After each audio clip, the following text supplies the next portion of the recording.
Hello and welcome to the session on educational management.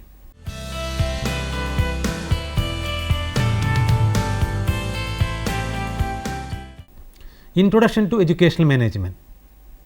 The term management is familiar to most of us. You might have heard it being used in several contexts. For example, you may be familiar with terms such as business management, finance management, resource management, etc. In this unit, we will examine what management means in education. We usually associate education with scholastic activities, but management is an important non-scholastic aspect of education. It is essential for the overall effectiveness of instructional and learning process. By the end of this unit, you will be able to define management, define educational management, examine the scope of educational management, state the objectives of educational management, identify the functions of educational management, understand the different types of educational management, etc. What is management? Boiled down to essentials, the word management means the act of getting work done. The term refers to a governing body's efforts to steer an organization towards achieving specific goals through certain process. The process through which the predetermined goals are achieved involves planning, decision making, organizing, motivating, controlling, leading, performance appraisal, human resource development and management, etc. Though the concept of management is normally associated with corporates and industries, it is gaining importance in the fast changing educational scenario. What is educational management? We all know that our formal education demands organized structure to attain its goals.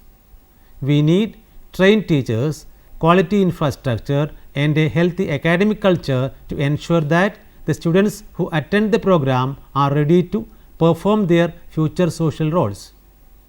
To attain this requirement, we need to have a good structure and a good management program in place in every education institution. This is why we say educational management needs collective human effort. Though we consider the head of each educational institution as the person who handles the management activities, it requires collective effort from teachers, students, parents and other community members to realize the goal. We even require modern computer technologies to make the educational management process fall in place. The educational management, apparently a new and distinct branch of study, revolves around the purpose or the aims of education itself.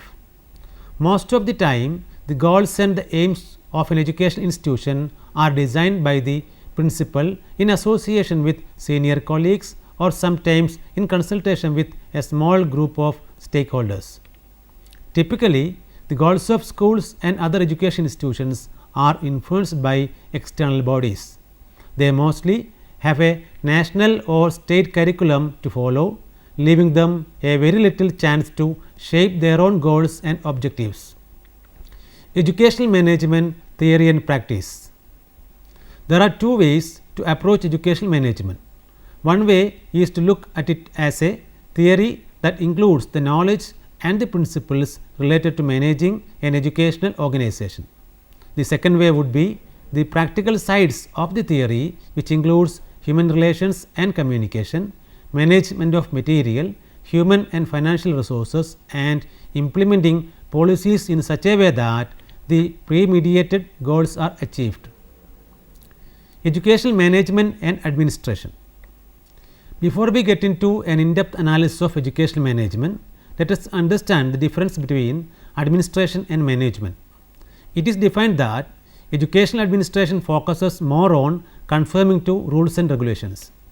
Administration always requires a boss who makes sure of the maintenance of order and discipline while exercising control. On the other hand, education management gives emphasis to democratization of decision making and policy formulation. Educational management focuses on bringing improvements to the system by formulating relevant policies. A manager, unlike the administrator, is considered as one among the staff and as a guide or philosopher. Even though there is this subtle differences of meanings attached to these terms, most authors tend to interchangeably use these terms. The scope of educational management. The scope of educational management is immense, and like education itself, it keeps on evolving and changing. The scope of educational management is designed to foster all the major aspects of education given below: planning, organizing, directing and motivating, coordination and evaluation. The manager of an educational institution plans the activities and programs that help the institution achieve its predetermined goals and aims. He or she streamlines and coordinates the activities of teachers and other team members. The manager also devises a periodical evaluation method to ensure that stipulated goal is achieved within the given time frame. He or she leads the team from the front, constantly motivating and directing the teachers and the students to work harder towards realizing the aims and objectives put forward by the institution. We will be explaining these aspects of educational management in detail in the third module. In addition to the above mentioned 5 aspects of management, there is one more component we need to take into consideration, that is utilization of resources such as human resources, material resources and financial resources. The realization of the objectives and aims of any institution depends upon the effective management of available resources. Hence, we cannot leave out this major factor while considering the scope of educational management. The management of education covers all levels of education, including pre-primary, primary, university level and professional education. Educational management is absolutely necessary to ensure the smooth functioning of formal, non-formal and mass education. The management of various levels of education such as central, state, district, institutional and the level of private bodies all come under the scope of educational management. Objectives of educational management. The objectives of educational management are as follows: to offer good education. It means providing students with quality education at an affordable cost. The management team strives to provide the students with the right kind of education by deploying the best teachers at desk. By offering good education to its students, every management strives to equip the students to meet challenges of life, transforming them into better human beings. To bring qualitative improvement to the education system. Only by bringing in qualitative improvement to the ever changing educational scenario, any institution can provide its students with good education. Hence, bringing innovation and improvement to the policies and system is another important objective of educational management. To offer quality education to as many students as possible. The third objective of the educational management is to impart education to as many students as possible. This objective is based on the idea of quantitative expansion of education. At the state and district level, the responsible authorities make education accessible to a wide number of students by setting up schools at walkable distances and by equipping each school with quality teaching staff and other necessary infrastructure. At the university level, it means expanding the reach of the institution by opening more departments or introducing new branches of studies as well as recruiting additional teaching staff. To attain this objective, along with recruiting teaching staff, the management also has to provide the students with state of the art facilities such as libraries and labs. To develop a healthy working environment for teachers. To impart quality education, educational management should focus on fostering a healthy working environment for the teachers. The system should aim at facilitating professional development and ethics of teachers. They should be given proper facilities and freedom to conduct their job. Teachers should be given incentives based on their performance, which will help cultivate a healthy competition amongst them to try out innovative ideas and teaching methods, to develop high moral and harmony among teachers. The success of educational management lies in integrating resources of different talent levels to achieve the greater goal put forward by the institution. An educational management program becomes successful when the management team succeeds in cultivating harmony and high group morale among the manpower, to ensure the optimum use of available resources. As already mentioned in the scope of educational management, every management program should aim at utilizing the available human, material and financial resources to their maximum to achieve the predetermined goal, to improve the relations with the community. Every educational management program should aim to bridge the gap between teachers, students, parents and the community. That is the only way to make education accessible to maximum number of people. Only by maintaining and getting community support, management can facilitate the quantitative expansion of education, to offer a healthy academic culture in the institution. Another important objective of the educational management is to provide a healthy academic culture to its students. By putting democratic administrative process and ethical professional practices, the management tries to foster a healthy academic and social culture in the institution, which in turn will improve the quality of education.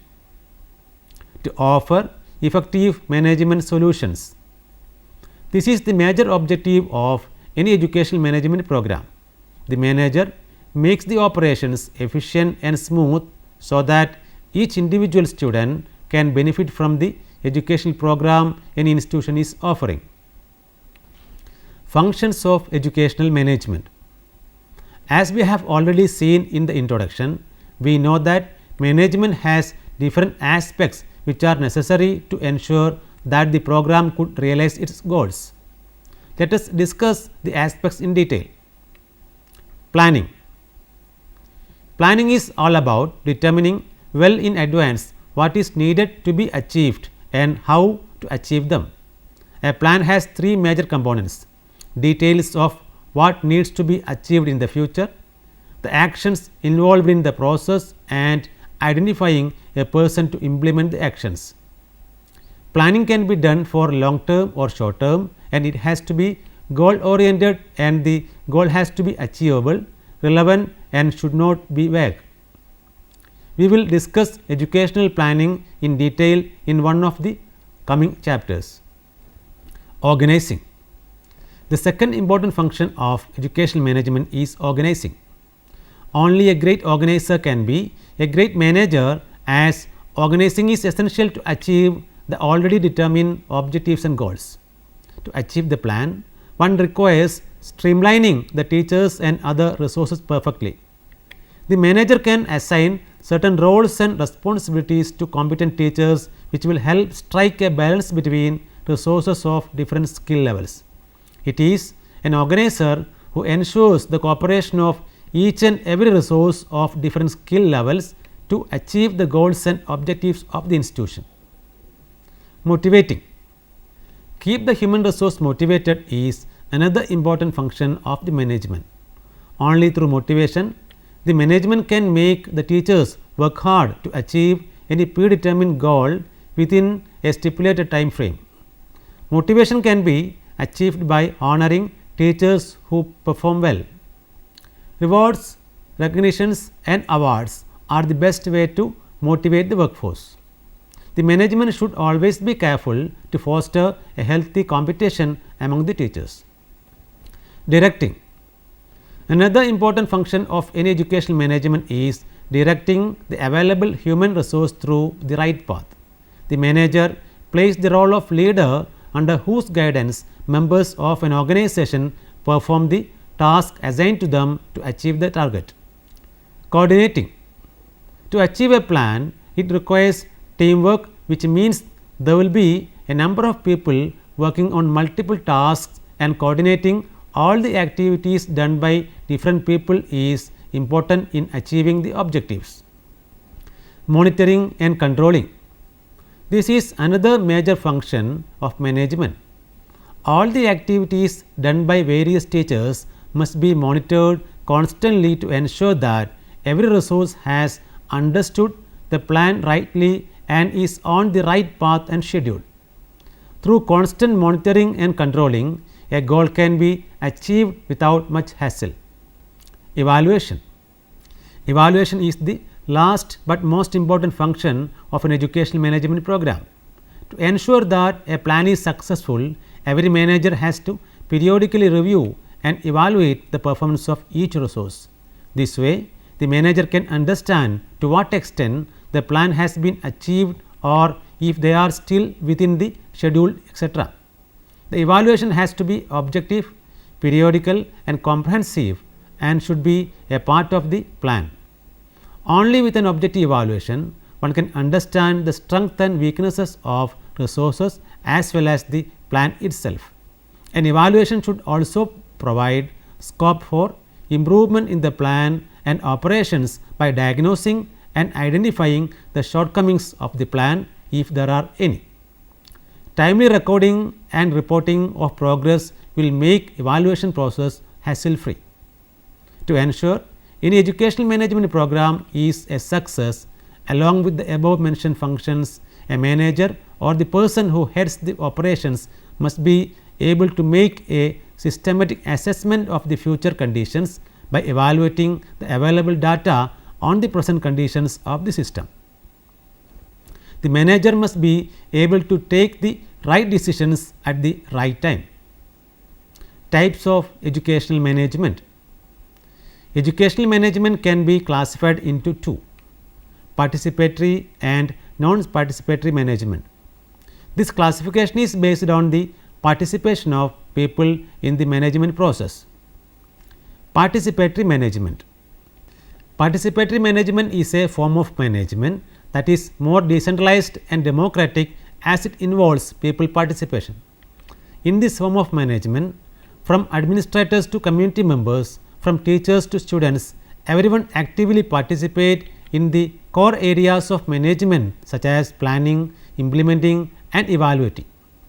In the Indian scenario, participatory management not only involves the participation of students, teachers and community members, but the participation of central and state governments. In the management process, both the governments work in partnership where they together formulate policies and programs. When it comes to the implementation of these policies at the state level, district and block level officers participate in the operational process. When talking about participatory management, we can't overlook the changes the National Policy of Education or NPE 1998 modified in 1992 and Ramamurthy Committee report of 1990 brought into the educational management scenario. The National Policy of Education or NPE stresses the importance of people participation in education, including the participation of NGOs. According to NPE, participation of people and NGOs are important for the universalization of formal, non-formal, elementary, adult education and even to develop an environmental orientation towards education. NEP's the Program of Action or POA 1986 pointed out the importance of decentralizing core activities such as planning and management activities. The POA urges state governments to work out multi-layer planning to effective implementation of education management process. Ramamurthy Committee Report 1990. The committee gave emphasis on the importance of decentralization of education management. The committee observed that in the realm of education management, the diversity of culture and population get reflected, and one needs to take into consideration the language and cultural diversity when delivering an educational program. Hence, to make the educational management program effective, it needs decentralization of planning and other management process from central to state level and from state to district and block level. Thus, the committee envisaged participatory educational management programs that take our nation's language and cultural diversity into consideration while formulating educational policies. The core of the participatory management lies in that fact that without the involvement of people for whom the program is designed, no educational and organization goals can be achieved or fulfilled in its true sense.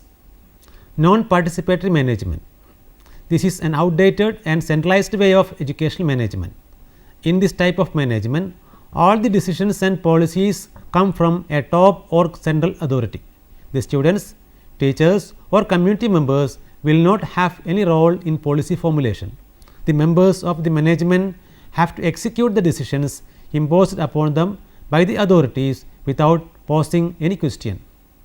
In this form of management, the manager is considered as an all-knowing person, and he or she will be formulating policies, deciding plans, give direction, exercise control and takes corrective measure and often gives suggestions to the team. In non-participatory way of managing affairs, a traditional power hierarchy is maintained. Strict adherence to rules, red tapeism and regulations are prime features of this type of management. The individual freedom, recognition and creativity are the major drawbacks of this type of educational management. Effective educational management can be achieved only through inclusive policies and people's participation in a democratic country like India. Only by including communities, teachers and students at every point of decision making and implementation, we can ensure that the target group benefits from the educational dreams an authority envisages for them. Let me summarize the session. In this unit, we have discussed educational management, its scope, objectives, functions and types of educational management. The scope includes planning, organizing, directing and motivating, coordination and evaluation. The objectives are to offer good and qualitative education, develop healthy working environment, boost the morale of the teachers and ensure optimum use of resources and effective management solutions.